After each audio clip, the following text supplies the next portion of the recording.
दोस्तों मैं हूं गंगा सर। अभी हमने क्या किया है दोस्तों नमस्कार, मैं हूं गंगा सर। अभी आप लोगों के लिए जो 1-1.5 महीना का समय बचा हुआ है उसके लिए मैंने बिहार पुलिस महासंग्राम बैच 2023 मैं स्टार्ट किया हूं, क्योंकि 1-1.5 महीना में आपको वही क्वेश्चन हम कराएंगे जो आपको एग्ज़ाम में पूछे जाएंगे। आप लोग ध्यान रखिएगा कि अभी जो हमारा ऑनलाइन जो पढ़ाई होगा वो ताबड़तोड़ पढ़ाई होगा। हमारा 2 चैनल है। एक चैनल है गंगा सर के नाम से। गंगा सर अगर आप यूट्यूब पे आप सर्च करते हैं तो उस पर जितने भी वीडियो होगा 1-1.5 महीने वो सब के सब उसी पे डालेंगे हम। और उसी चैनल पे ताबड़तोड़ जो है सिर्फ पढ़ाई होगा ऑनलाइन के माध्यम से। दूसरा जो चैनल है वो XYZ कोचिंग चैनल है। XYZ कोचिंग, उसमें क्या है, हमारा जो भी पढ़ाई से संबंधित है, कंपटीशन से संबंधित, वो सारे वीडियो उस पर आएंगे। लेकिन जो खासकर जो ताबड़तोड़ पढ़ाई होगा ओनली जो होगा गंगा सर यूट्यूब चैनल के नाम से है। गंगा सर यूट्यूब चैनल है, उसी पे पढ़ाएंगे हम। तो 1-1.5 महीने का समय बचा हुआ है। आप जितना अधिक से अधिक है ना, और घर बैठे आप तैयारी कर सकते हैं। ये बेनीपट्टी क्षेत्र के जितने भी है, बेनीपट्टी के आसपास या दूरी या कहीं, या पूरे बिहार की बात है या बिहार से बाहर की बात है, आप कहीं पर भी 1-1.5 महीने का समय बचा हुआ है। 1-1.5 महीने में आप मेरे यूट्यूब चैनल से इतना पढ़ाई करो कि आपके 70-80 नंबर जो है आपको आ जाएंगे और उससे जो है आपका सिलेक्शन पक्का होगा। तो हमने जो शुरुआत किया है महासंग्राम बैच, आप लोग गंगा सर यूट्यूब चैनल का नाम है, उस पर आप लोग देख करके रोज एक वीडियो जाएगा और रोज जो पढ़ाई होगा, और रोज आप लोग वहां से आधे घंटे 1 घंटे या 15 मिनट का जो वीडियो होगा वो आप लोग देखते रहिए। वहां से पूरा का पूरा जो आपको कवर होगा। तो आइए हम देखते हैं। देखिए, बिहार पुलिस महासंग्राम बैच 2023, इसमें जो आपको जो पहले क्या होगा, एग्जाम होगा। उस एग्जाम में जो होगा 100 क्वेश्चन आएंगे। 100 क्वेश्चन आएंगे। 100 क्वेश्चन में जो होगा आपको 80 क्वेश्चन जो होगा ओनली जीके होगा। ठीक है, 80 क्वेश्चन जो आएंगे जीके का होगा। मैथ जो होगा 10 क्वेश्चन आएंगे। इंग्लिश 10 क्वेश्चन आएंगे। टोटल 100 क्वेश्चन का एग्जाम होगा। अगर आप एग्जाम में पास करेंगे तो उसके बाद ही आपको फिजिकल के लिए बुलाएंगे। तो अगर आप एग्जाम पास नहीं कीजिएगा तो फिजिकल आपसे नहीं होगा। ठीक है, तो सबसे पहले आप एग्जाम की तैयारी कीजिए, और एग्जाम जैसे आप पास करेंगे तो आपको 4 महीने 5 महीने का टाइम मिलता है। 4-5 महीने में आप रेस आराम से बना सकते हैं। पास करने के लिए आपको कितना नंबर चाहिए, कम से कम 55-60 क्वेश्चन आप सही कर लेते हैं तो आपका सिलेक्शन पक्का हो जाएगा। आपका जो 55-60 क्वेश्चन आप कर लेते हैं तो आपका सिलेक्शन जो है एग्जाम में फिजिकल के लिए बुला लेगा आपको। अच्छा, जीएस और जीके में आपको पढ़ना क्या है, हिस्ट्री पढ़ना है, ज्योग्राफी पढ़ना है, इकोनॉमी पढ़ना है, पॉलिटी पढ़ना है, साइंस पढ़ना है, करंट पढ़ना है, हिंदी पढ़ना है। साइंस में जो आपको जो क्वेश्चन जो आएंगे, ध्यान रखिएगा, कम से कम 30 नंबर आएंगे अकेले। यानी 80 क्वेश्चन में, ये जो जीके का 80 क्वेश्चन है, 80 क्वेश्चन में 30 नंबर आपको यही आएंगे। ठीक है, और 10 नंबर जो होगा क्या होगा बाबू, हिंदी होगा। ठीक, तो 30 नंबर साइंस और 10 नंबर हिंदी, तो 40 नंबर होगा। 40 नंबर में आपको हिस्ट्री पढ़ना है, ज्योग्राफी पढ़ना है, इकोनॉमी पढ़ना है, पॉलिटी पढ़ना है, करंट पढ़ना है। यानी 5 टॉपिक पढ़ेंगे तो आपको 40 नंबर आएगा। लेकिन अगर आप साइंस और हिंदी पढ़ लेते हैं तो आपका जो है इसमें आराम से जो है 40 नंबर आ जाएगा।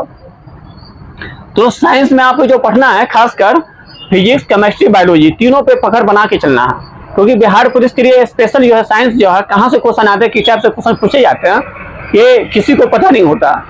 तो आप लोग के पास टाइम कम है, 1 महीना 1-1.5 महीना बचा हुआ। तो 1-1.5 महीना में आप इतना पढ़िए कि आपका वही क्वेश्चन, वही सटीक क्वेश्चन आपके एग्जाम में आ जाए। ठीक है, तो हमने साइंस पहले पकड़ बनाया है, क्योंकि हमारा हर सब्जेक्ट होगा उसमें।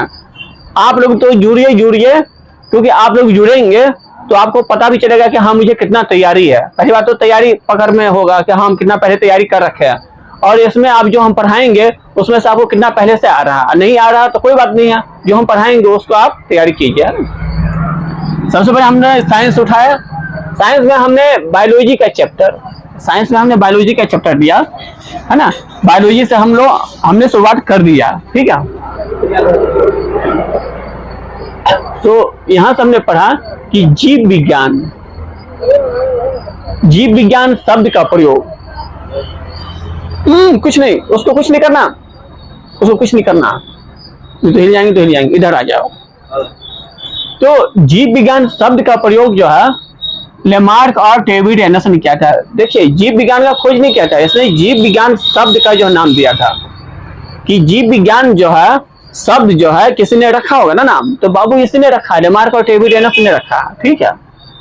जैसे अपने बच्चों का नाम आप क्या रखते हैं ना घर में हो, उसी प्रकार से इसने भी लेमार्क और डेविड एंडरसन दोनों जो था उसने जीव विज्ञान शब्द का प्रयोग किया, ठीक है।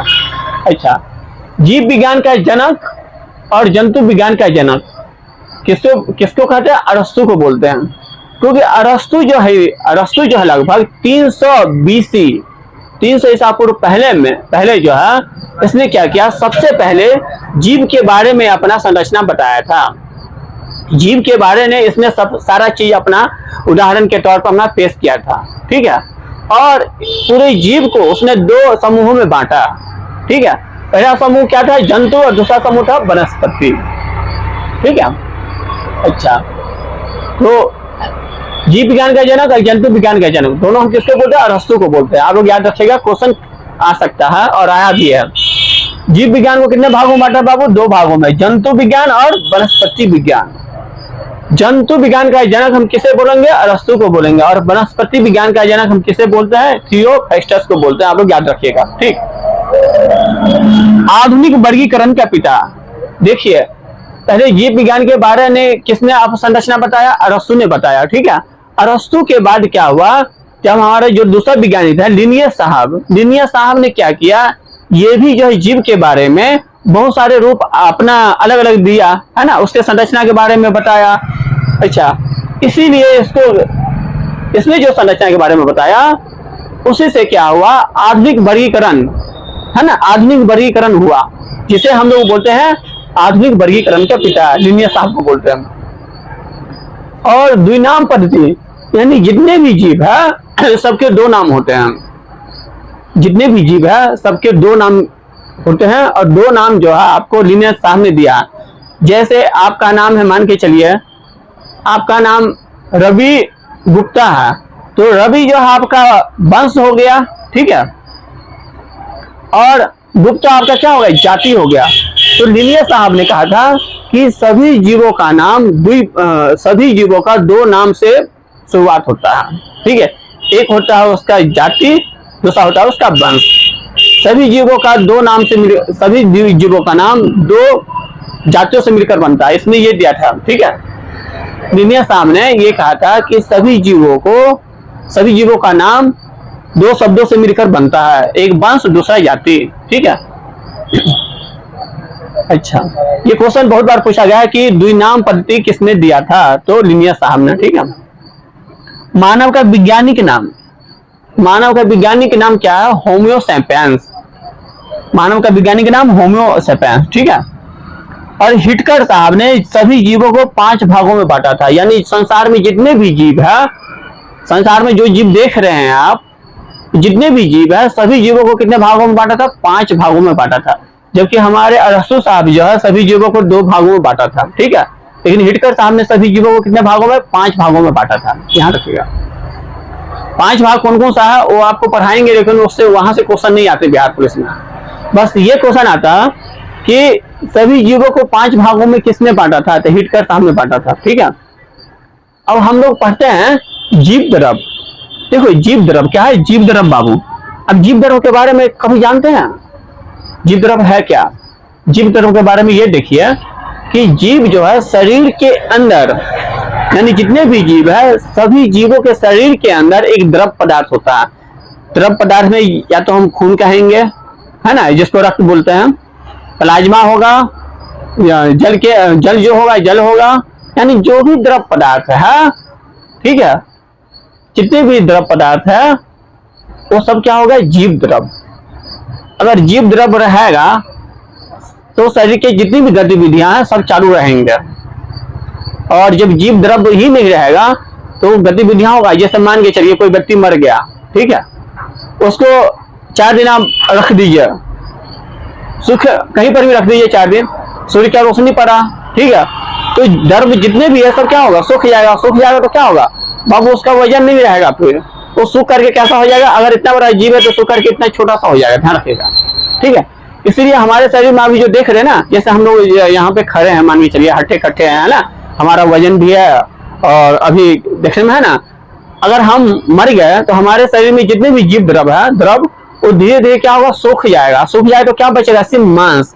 मांस बचेगा तो कितना होगा मांस बाबू, मांस अरे द्रव के कारण ही तो फुला हुआ ना, अगर द्रव नहीं रहेगा तो मांस फूलेगा नहीं, फूलेगा तो उससे मांस बचेगा तो सूख जाएगा। सूखने के बाद क्या होगा, जो हमारा 70 किलो वजन है तो कितना होगा उसमें, मुश्किल से 30-35 किलो हमारा वजन हो जाएगा, क्योंकि द्रव तो हट जाएगा, ठीक है। तो जीव द्रव उसी को बोलते हैं, ठीक है। तो जीव द्रव का सबसे पहले नाम किसने दिया था, पुरकिंजे ने दिया था, ठीक है। और जीव द्रव को हम लोग क्या बोलते हैं, जीवन का भौतिक आधार बोलते हैं। जीव द्रव को हम लोग क्या बोलते हैं, जीवन का भौतिक आधार, क्योंकि जीवन जो है हमारा जीव द्रव से ही चलता है। और तत्व, जीव द्रव में जो तत्व जो होते हैं, सबसे क्वेश्चन पूछा गया है कि मानव के जीव द्रव में सबसे अधिक तत्व कौन सी पाई जाती है, तो ऑक्सीजन पाई जाती है हमारे शरीर में, कितना 76%। दूसरा नंबर पे कार्बन, कार्बन है 12%, हाइड्रोजन 10% है। बाकी जो है और भी तत्व है बहुत सारे हैं, लेकिन ये 3 जो है ना मेन है। तो आप लोग मेन याद रखिएगा, कभी भी पूछ सकता है बिहार पुलिस में कि ऑक्सीजन जो हमारे शरीर में कितने प्रतिशत पाया जाता है, तो 76%। कार्बन हमारे शरीर में कितने प्रतिशत पाया जाता है, तो 12%। हाइड्रोजन मानव शरीर के द्रव में कितना प्रतिशत पाया जाता है, तो 10%। यहाँ से बहुत बार क्वेश्चन पूछा गया और आप लोग भी याद रखिएगा, ये क्वेश्चन बराबर पूछे जाते हैं, है ना। ये जीव द्रव हो गया, ठीक है। इसलिए हम लोग जीव द्रव के बिना क्या है, हमारा जीवन असंभव है। कोशिका को हम लोग बोलते हैं अंग्रेजी में सेल। कोशिका शब्द का जो है सबसे पहले प्रयोग किसने किया था, रॉबर्ट हुक ने किया था। कोशिका शब्द का प्रयोग रॉबर्ट हुक ने किया था। कोशिका सिद्धांत जो है, कोशिका सिद्धांत दिया था स्वान एवं स्लाइडेन ने, ये वैज्ञानिक है, ठीक है। देखिए, एक होता है खोज करना, दूसरा होता है उसका नामकरण देना। तो हमारे जो रॉबर्ट हुक साहब थे, इसने क्या किया, कोशिका शब्द का जो है प्रयोग किया कि ये हमारे शरीर का कोशिका है। और कोशिका सिद्धांत जो है, कोशिका सिद्धांत जो हमारे शरीर में, हमारे शरीर एक कोशिका से मिलकर बनता है, हमारे शरीर 2 कोशिकाओं से मिलकर बनता है ना। तो कोशिका सिद्धांत का प्रतिपादन जो है स्वान एवं स्लाइडेन ने, दोनों वैज्ञानिक का नाम है, ठीक है, आप लोग याद रखिएगा, स्वान एवं स्लाइडेन ने दिया। अच्छा, कोशिका को सबसे पहले किसने देखा, ल्यूवेनहॉक ने देखा। सबसे छोटी कार्यात्मक इकाई कोशिका क्या है पूछेगा, सबसे छोटी कार्यात्मक इकाई, शरीर का सबसे छोटी कार्यात्मक इकाई क्या है, कोशिका होता है, ठीक है। कोशिका अध्ययन को हम लोग क्या बोलते हैं, काइटोलॉजी कहते हैं। कोशिका अध्ययन को हम लोग क्या बोलते हैं, काइटोलॉजी कहते हैं। अब जो देखा जाए जितने भी जीव हैं, उस जीव में सबसे बड़ी जो कोशिका है वो हमारे शुतुरमुर्ग का कोशिका होता है, ठीक है।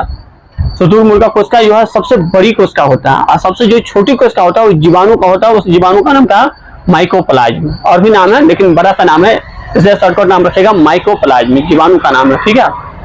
अच्छा, अब कोशिका भित्ति देखो, कोशिका भित्ति से भी क्वेश्चन आता है। अब एक चीज देखे होंगे आप लोगों ने, पहले का जो घर होता था वो मिट्टी का होता था, ऐसे करके, ठीक है, ऐसा मिट्टी का घर होता था। और मिट्टी में भी क्या होता है, मिट्टी को जैसे आज हम 10 इंची का दीवार जोड़ते हैं, ऐसा करके ना, 10 इंची का दीवार जोड़ते हैं, उसी प्रकार से हम लोग क्या जोड़ देते हैं, मिट्टी का, ठीक है। मिट्टी का भी दीवार ऐसे ही जोड़ देते हैं, यानी मिट्टी को रख करके हम लोग घर बना देते हैं, ऐसे करके। ये बहुत पुरानी जमाने का, करीब 25-30 साल पहले की बात है ये, ठीक है।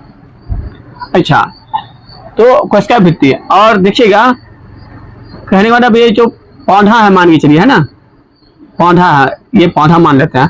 देखिएगा, ऊपर का ये चोटा हटाइएगा, ऊपर का जो ऊपर वाला भाग जो हटाइएगा तो ऊपर वाला एक भाग में हट जाएगा, है ना। तो अंदर वाला भाग क्या बचेगा, अंदर वाला भाग बचेगा, ठीक है।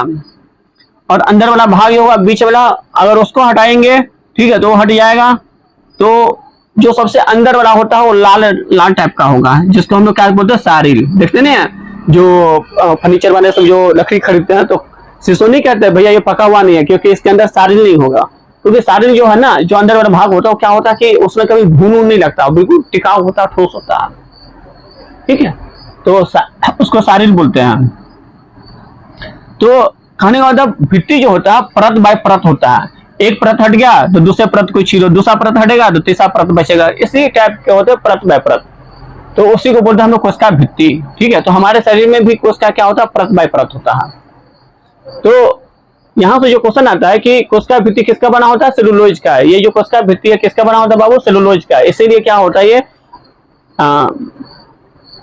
परत बाय परत जो हट जाएगा। ठीक है, अच्छा ये कहाँ पाई जाती है कोशिका भित्ति, सिर्फ पादप कोशिका में। ये जो कोशिका जो भित्ति जो पाई जाती है, भित्ति जो याद रखेगा, ये जो भित्ति होता है ये सिर्फ पेड़ पौधे में पाई जाती है, ये मनुष्य में नहीं पाई जाती है, सिर्फ पेड़ पौधा में, ध्यान रखिएगा। क्योंकि अब देखिए मांस है, हमारे शरीर है, इसमें कोशिका भित्ति नहीं है। देखो कोशिका तो है लेकिन भित्ति नहीं होता। भित्ति जो होता है इसको एक भाग हटा दिया, फिर दूसरा भाग हटा दिया, फिर तीसरा भाग हटा, यानी परत बाय परत। तो शरीर में ऐसा तो नहीं है चमड़ी हटाएंगे तो खून निकल जाएगा, है ना, तो ध्यान रखेगा। अच्छा तो ये किसमें पाई जाती है कोशिका भित्ति, सिर्फ पादप कोशिका में, ध्यान रखेगा। और अब क्वेश्चन जो आता है जीवाणु की कोशिका भित्ति किसकी बनी होती है, पेप्टिडोग्लिन का क्वेश्चन आएगा। जीवाणु की कोशिका भित्ति किसका बना होता है बाबू, पेप्टिडोग्लिन का। ठीक है, अब हम पढ़ेंगे माइटोकॉन्ड्रिया। देखो माइटोकॉन्ड्रिया से हर बार क्वेश्चन पूछा जाता है बिहार पुलिस में,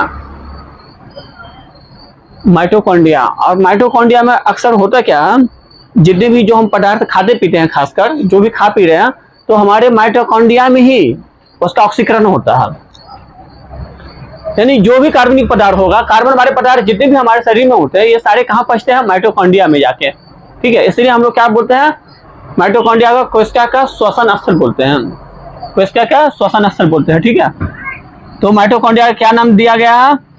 अच्छा सबसे पहले हम देखेंगे माइटोकॉन्ड्रिया का खोज किसने किया, अल्टीमैन ने किया था। ये हमारे वैज्ञानिक साहब है जिसने माइटोकॉन्ड्रिया का खोज किया था, अल्टीमैन।